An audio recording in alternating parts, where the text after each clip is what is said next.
नमस्कार साथियों, daffodil coaching संस्थान के YouTube चैनल में आपका स्वागत है। एक बार फिर मैं लेकर आया हूं आपके लिए समास का भाग 2। कल हमने समास का भाग 1 पढ़ा था, उसकी जानकारी आपको हमारे YouTube चैनल पर मिल जाएगी। 2 नंबर भाग में हम पढ़ेंगे समास के बारे में जानकारी। पहली बात है, समास सम और आस के योग से बना है। सम का अर्थ पास और आस का अर्थ होता है बिठाना। 2 या 2 से अधिक शब्दों या पदों के मेल से एक नवीन शब्द के निर्माण की प्रक्रिया को समास कहते हैं। इसके बारे में जानकारियां हमने कल कर ली। समास की परिभाषा और 6 जो भेद थे उनके बारे में, उनका एक भेद पढ़ेंगे हम। पहला, अविभाव समास। अविभाव समास में हमें ध्यान रखना है कि जिन शब्दों के प्रारंभ में उपसर्ग क्या मिले, उपसर्ग जुड़ा हुआ हो। जिन शब्दों के प्रारंभ में उपसर्ग जुड़ा हुआ हो, लेकिन एक बात विशेष ध्यान रखनी है, उपसर्ग केवल अविभाव समास में ही नहीं होते हैं।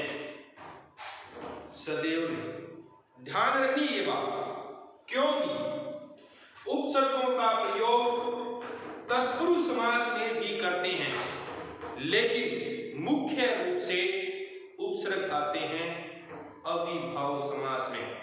तो आपको ध्यान में रखना है, उपसर्ग यदि आए तो अविभाव समास मानना है। जुड़ने वाले उपसर्ग वे नी, निर, निश, आ, यथा, प्रति अथवा शब्द 2 बार लिखा हो, या तो इन उपसर्गों का प्रयोग किया जाएगा या शब्द क्या मिलेगा 2 बार। जैसे उदाहरण लेते हैं, आजीवन, बेदाग, यथाशक्ति, प्रत्यारोप, प्रति प्लस आरोप से बना है, रातों रात, मारामारी। 2 बार शब्दों का प्रयोग हो तो वहां आपको यह मानना है कि अविभाव समास होता है। बात करते हैं द्वंद्व समास की। दूसरा समास द्वंद्व समास। योजक जो दिए होते हैं, योजक चिन्ह जो दिए होते हैं, उनका प्रयोग किया जाए। योजक चिन्ह लगा हो और विग्रह करने पर और या आए, और आए अथवा या आए, तो वहां पर कौन सा समास माना जाता है? द्वंद्व समास माना जाता है। उदाहरण लेते हैं, लेन देन योजक चिन्ह का प्रयोग है। दाल रोटी, लाभ हानि, धीरे धीरे, इन योजक चिन्हों का प्रयोग किया गया है। नोट, विशेष ध्यान रखने वाली बात, कई बार परीक्षक आपको योजक चिन्ह न भी दे। कुछ शब्द ऐसे भी होते हैं जिनमें योजक चिन्ह नहीं लगा होता है। बिना योजक चिन्ह भी आ सकते हैं। देवासुर द्वंद्व समास, सीताराम द्वंद्व समास, राधे श्याम, राधा और श्याम, धर्माधर्म, धर्म और अधर्म, और का प्रयोग ये भी हमें ध्यान रखना है।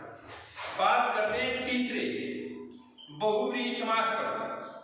किस पर बात करते हैं? बहुव्रीहि समास पर बात करते हैं। तो पहला दूसरा दोनों ही नहीं, तीसरा पद प्रधान होता है।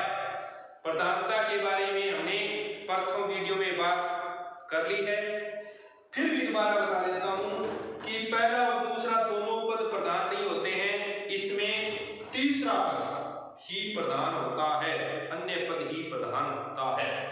या इसमें प्रयुक्त सामान्य पदों की अपेक्षा किसी अन्य अर्थ की प्रधानता होती है, अन्य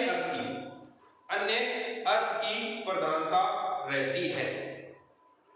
इसमें अधिकतर देवी देवताओं के नाम आते हैं, ये हमें ट्रिक याद रखनी है। देवी देवताओं के नाम बहुव्रीहि समास में ही आते हैं, चाहे आप देवी देवताओं के पर्यायवाची याद कर लो, वो सभी किस में आते हैं? बहुव्रीहि समास में आते हैं। योजक चिन्ह का प्रयोग कर लो, किस में आएगा? द्वंद्व समास में आएगा। उपसर्ग का प्रयोग किस में आएगा? अविभाव समास में आएगा। उदाहरण लेते हैं जैसे बहुव्रीहि समास का त्रिनेत्र, लंबोदर, चक्रपाणी, दशानन। इन शब्दों में त्रिनेत्र, तीन नेत्र हैं जिसके, अर्थात शिव, लंबोदर लंबा है उदर जिसका वह है गणेश, चक्रपाणी चक्र है, पानी का मतलब यह हाथ है जिसे पानी कहा जाता है, तो विष्णु, दशानन दस है आनंद जिसके, अर्थात रावण। इनका हमें पर्यायवाची नहीं लिखना, जो लिखा है पानी लिखा है तो पानी ही लिखना है, आनंद लिखना है तो आनंद ही लिखना है, न कि आप मुख लिख दो, मुख नहीं लिखना है। बात करते हैं चौथे भेद से संबंधित। चौथा प्रकार था तत्पुरुष समास। तत्पुरुष समास में इस समास में कारक चिन्हों, इस समास में कारक चिन्ह जो होते हैं, कारक चिन्ह जो होते हैं उनका प्रयोग किया जाता है। कारक चिन्हों का प्रयोग तत्पुरुष समास में किया जाता है। तत्पुरुष समास के कुछ भेद किए जाते हैं, तो भेद पर चर्चा करें, जिनमें पहला है लुप्त कारक। कारक जो होते हैं हिंदी में 8, हिंदी में जो 8 कारक होते हैं उनमें से करण से लेकर, उनमें करण से लेकर अधिकरण कारक, कर्म कारक से लेकर अधिकरण कारक कारकों का प्रयोग किया जाता है लुप्त कारक। इस लुप्त वाले में इनका प्रयोग किया जाता है। दूसरा भेद है बहुत ही इंपॉर्टेंट है। ने तत्पुरुष समास जो है अति महत्वपूर्ण है, इसको विशेष ध्यान रखना। इसमें ए, अन, ए आए, अन आए या अन आए, या तो न अधूरा या न पूरा हो, न आए या ना आए आदि उपसर्ग लगे हो, तो वहां कौन सा होगा? न तत्पुरुष हो। कारकों का प्रयोग हो तो लुप्त कारक आ जाएगा, और ए, अन, न, ना हो तो न तत्पुरुष आ जाएगा। फिर तीसरा भेद होता है लुप्त पद। लुप्त पद तत्पुरुष समास कारकों के साथ साथ अन्य पदों का, कारकों के साथ साथ अन्य पद यदि लुप्त हो जाते हैं, अन्य पद लुप्त मिलेंगे, तो वहां पर क्या मिलेगा? लुप्त पद तत्पुरुष समास। फिर होता है अगला चौथा भेद अलूक तत्पुरुष समास, कि प्रथम पद की विभक्ति का लोप नहीं होता है। विभक्तियां जो दी हुई होती है उनका लोप कभी नहीं होता है। फिर होता है उपपद तत्पुरुष समास। उपपद तत्पुरुष समास, इसमें द्वितीय पद सार्थक शब्द न होकर कोई क्या होगा? प्रत्यय होगा। द्वितीय पद जो होगा वो कोई सार्थक शब्द न होकर क्या मिलेगा? प्रत्यय यदि आपको मिले तो वहां पर कौन सा होगा? उपपद तत्पुरुष समास माना जाएगा। तो समास के लिए जो भेद हैं, पहली बात ध्यान में रखनी है, कारक, लुप्तता, कारकों का न होना, जो कारक होते हैं उनकी जो विभक्तियां होती है उनका लोप होना। दूसरा है ने में होगा उपसर्ग, ये उपसर्ग का प्रयोग किया जाता है ने में। लुप्त पद, इनके अलावा कारकों के अलावा कुछ अन्य पद भी होते हैं, वो भी साथ में लुप्त हो जाते हैं, लुप्त पद में आएगा। अलूक तत्पुरुष समास, प्रथम पद की विभक्ति का लोप नहीं होता, प्रथम पद की जो विभक्ति दी होती है उसका कभी भी लोप नहीं होता, वह विभक्ति लिखी भी मिलेगी। समास विग्रह करेंगे तब। उपपद तत्पुरुष समास में प्रत्यय याद रखना है। इसमें क्या याद रखना है? प्रत्यय। जैसे उदाहरण है जेब कतरा, जेब को कारक के अनुसार, शरणागत शरण को कारक के अनुसार, देवालय देव के लिए कारक के अनुसार, रोग से अलग होने के अर्थ में कारक के अनुसार, राष्ट्रकावती संबंध कारक के अनुसार, मुनि श्रेष्ठ मुनियों में श्रेष्ठ कारक के अनुसार, अज्ञान ए आ गया ना, किस में आएगा? ने में आएगा, नगण्य ने में आएगा, रेलगाड़ी रेल पर चलने वाली, पर चलने वाली, ये जो शब्द हैं ये क्या होते हैं? लुप्त पद, कारक के अलावा अन्य पद। इसके अलावा मनशील, मन में जन्म लेने वाला, श्रवणकार प्रत्यय का प्रयोग होना, चरणकार प्रत्यय का प्रयोग होना। इसके अलावा अगला है पांचवा भेद, कर्मधारय तत्पुरुष समास। कर्मधारय तत्पुरुष समास भी बोला जाता है क्योंकि ये दोनों समास, कर्मधारय समास और द्विगु समास, दोनों समास इसके भेद माने जाते हैं, लेकिन हिंदी व्याकरण इनको अलग नाम देती है, इसलिए हम इनको कहेंगे कर्मधारय समास। इसमें प्रथम पद विशेषण होता है तथा दूसरा पद विशेष्य होता है। पहला पद क्या मिलेगा आपको? पहला पद विशेषण मिलेगा, दूसरा पद विशेष्य मिलेगा। एक तो क्या मिलेगी? विशेषता, और एक जिसकी विशेषता बताई जाएगी वह विशेष्य।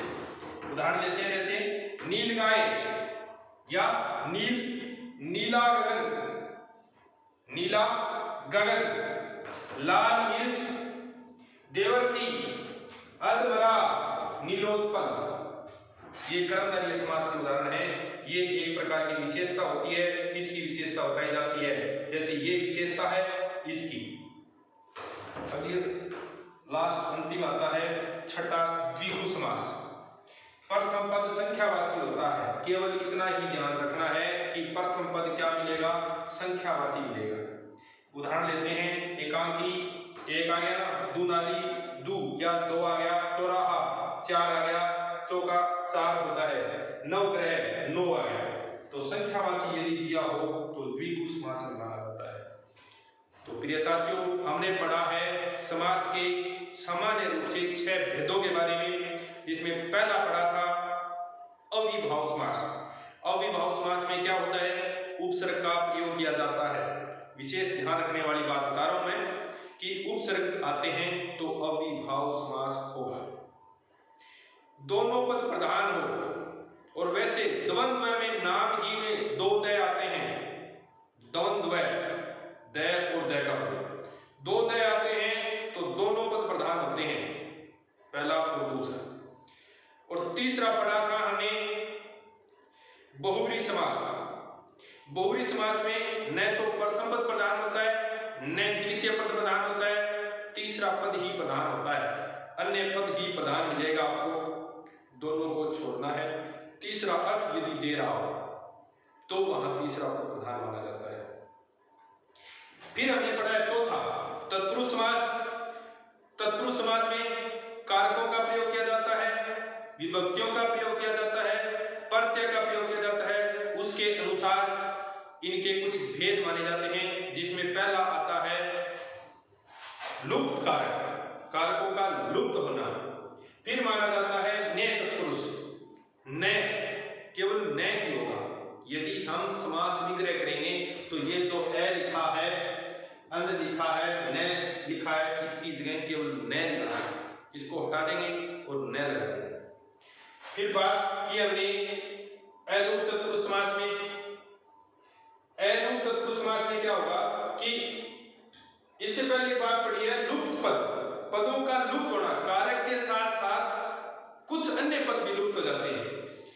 और फिर अलुप्त तत्पुरुष में प्रथम पद कि विभक्ति का लोप नहीं होता, प्रथम शब्द जो लिखा होगा वैसा का वैसा ही आएगा। और फिर पढ़ा है उपपद जिसमें प्रत्यय आते हैं, जैसे कार, ये लास्ट लिखा है ना, चरमकार, कार जो प्रत्यय है इसका प्रयोग किया गया है, प्रत्ययों का प्रयोग करो। फिर पढ़ा हमें कर्मधारय समास जिसमें उपमेय उपमान विशेष से विशेषण का प्रयोग किया जाता है। एक विशेषता मिलेगी, विशेषता यदि कहीं पर मिले अन्य अर्थ न दे तो वह हमेशा कर्मधारय समास माना जाएगा। और अंतिम पढ़ा है हमें द्विगु समास। द्विगु समास में प्रथम पद संख्यावाची होता है, संख्या मिलेगी, और यदि संख्या लिखी हुई मिले 1 से 9 तक तो वहां पर हमेशा क्या मानना है, द्विगु समास ही मानना है। वहां पर क्या मानना है, द्विगु समास ही मानना है।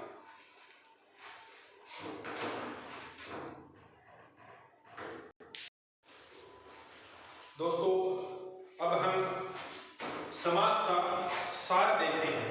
यदि आपने पूरा समास का वीडियो नहीं देखा है तो सार यदि समझ में आ गया आपके, तो ये मान लेना समास आपके 70% समझ में आ गए।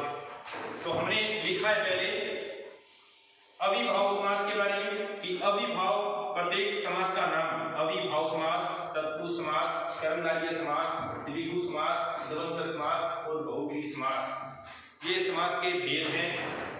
पहला अविभाव है कि यदि अव्यय मिले या उपसर्ग मिले, क्या मिले, अव्यय मिले या उपसर्ग मिले तो वहां अविभाव समास माना जाता है। जैसे यथाशक्ति, तो शक्ति के अनुसार।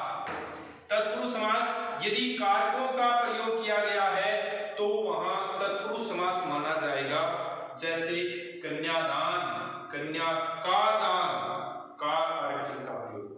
कर्मधारय यदि विशेषण का प्रयोग हो, किसका प्रयोग हो, विशेषण का प्रयोग दिया हुआ है, जैसे नील कमल, नीला है जो कमल, ये विशेषता है, विशेषण का प्रयोग किया जाता है तो वहां कर्मधारय समास माना जाता है।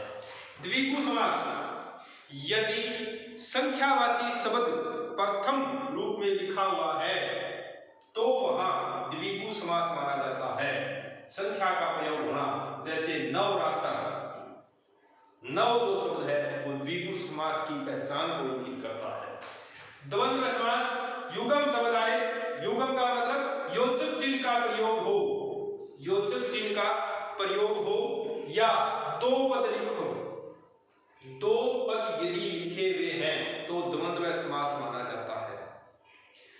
जैसे माता पिता, योजक चिन्ह का प्रयोग हुआ है, माता और पिता, द्वंद्व समास। बहुव्रीहि समास अन्य पद या तीसरा पद प्रधान होता है, अन्य पद हो या तीसरा पद प्रधान हो, तीसरा अर्थ निकले, वहां बहुव्रीहि समास माना जाता है। जैसे दशानन, रावण, इसमें शब्द में कहीं पर नहीं लिखा हुआ रावण, लेकिन तीसरा अर्थ लेंगे तो वहां रावण निकले, तो रावण के आधार पर इसको बहुव्रीहि समास कहा जाता है। फिर हम कुछ उदाहरण हैं उनसे समझते हैं। जैसे ग्राहक, ग्रह को आगत, गुणहीन, गुण से हीन, रेखांकित, रेखा से अंकित, नवरत्न, नवरत्न संख्यावाची, त्रिफला संख्यावाची, इनमें कारकों का प्रयोग किया गया है। मुरलीधर, मुरली को धारण करने वाला, तीसरे अर्थ। गिरीश, ये माल्य के अर्थ है, अन्य के अर्थ में लिया तो तीसरा अर्थ पकड़ कर है। राधाकृष्ण, द्वंद्व समास। अमीर गरीब, योजक चिन्ह का प्रयोग हुआ। चक्रवाणी, बहुव्रीहि समास के रूप में अन्य अर्थ लिया जा रहा है। लाल मिर्च, विशेषता को प्रकट कर रहा है, लाल। काली मिर्च, यह भी विशेषता को प्रकट कर रहा है। आजीवन तक, उपसर्ग का प्रयोग। निडर, उपसर्गों का प्रयोग। प्रतिकूल, उपसर्ग का प्रयोग। दुष्चरित्र, उपसर्ग का प्रयोग। आप बीती, कारकों का प्रयोग। नीलकंठ, नीला है कंठ जिसका, अर्थात बहुव्रीहि के अर्थ है। चराचरम, चर के बाद चरम। पंचानन, संख्यावाची। या अब यहां एक तो संख्यावाची यहां दिया हुआ है, लेकिन ये पंचानन अन्य अर्थ को प्रकट कर रहा है। यदि संख्या को प्रकट करता तो द्विगु में लेते, लेकिन यहां अन्य अर्थ हनुमान के रूप में ले रहा है, इसलिए यहां क्या माना जाएगा, बहुव्रीहि समास माना जाएगा। जैसे त्रिफला में संख्यावाची है और इसमें भी संख्यावाची है, ध्यान रखना है, इसका कोई अन्य अर्थ नहीं है, इसका अन्य अर्थ दिया जा रहा है। चतुर्भुज मुख्य रूप से अन्य अर्थ में लिया जाता है, पंकज कमल के अर्थ में। लंबोदर बहुव्रीहि समास। धनंजय बहुव्रीहि समास। चंद्रशेखर, चंद्र है शिखर जिस पर, बहुव्रीहि समास। तो ये थे, जैसे शिव के अर्थ में लिया जाता है तो उसी अनुसार बहुव्रीहि समास का प्रयोग किया जाता है। तो दोस्तों ये जो उदाहरण है अति महत्वपूर्ण उदाहरण है। आप चैनल को लाइक करें, सब्सक्राइब करें और कमेंट जरूर करें। हमारा ये समास का वीडियो आपको कैसा लगा ये हमें जरूर बताएं। धन्यवाद।